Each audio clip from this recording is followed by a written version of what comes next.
What is going on, guys? Welcome to your 7th MySQL tutorial, and in this lesson we're going to be learning more about MySQL. Pretty cool, huh?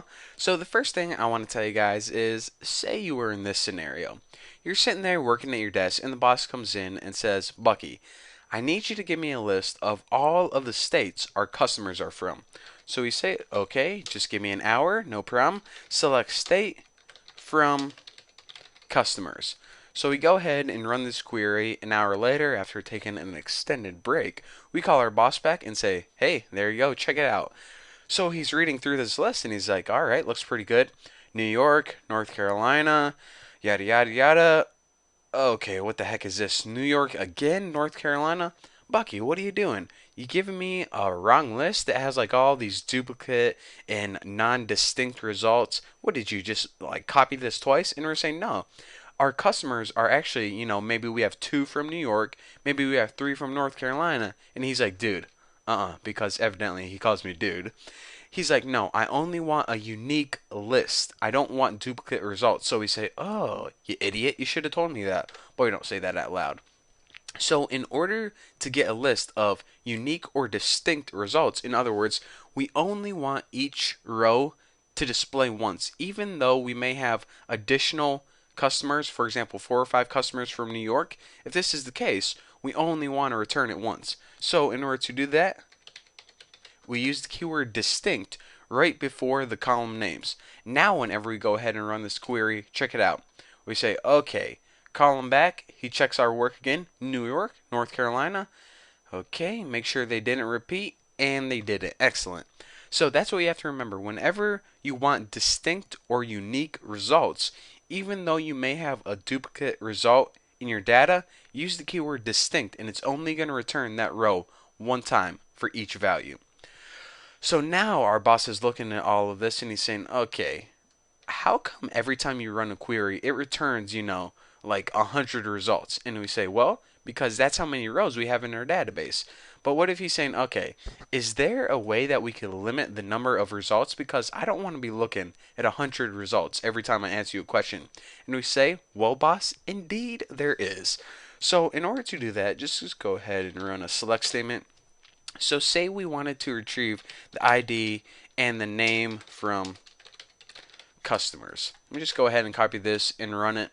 Now, whenever we were to do this, it would return however many customers were in our table.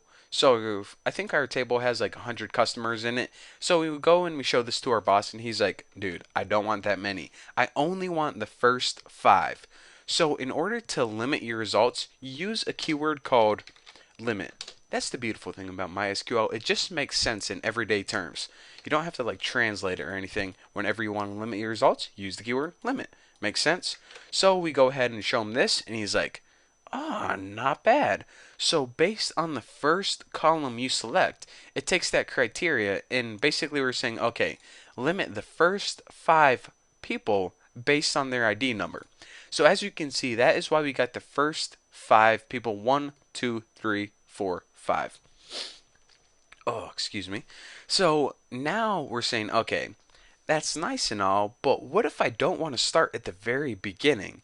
What if instead of, getting the first 10 or 20 customers, I wanted to retrieve 10 customers, but only, I don't know, maybe I wanted to start with number 6 or something. Well, in order to do that, we need to use an additional variation of limit.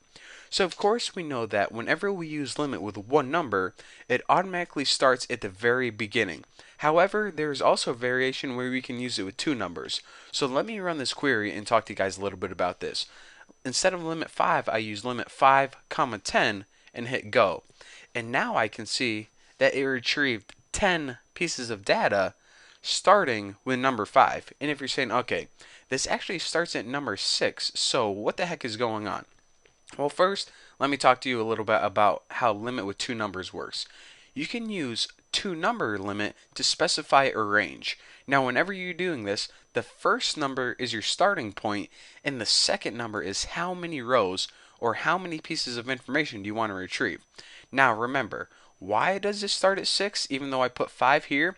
The answer to that is because unlike people, where we start counting at 1, 1, 2, 3, 4, 5, computers start counting at 0, 0, 1, 2, 3, 4, and that is why our first result is 6 instead of 5.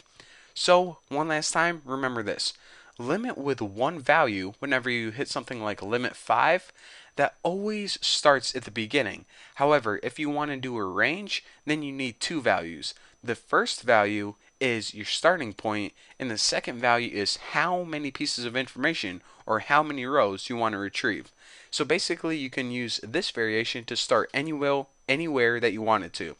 So there you go, there you have it. Hopefully you guys understand limit now because we're going to be using it a lot in the future. And again, if you guys have any questions, just go ahead and ask me on my forum, tnbforum.com.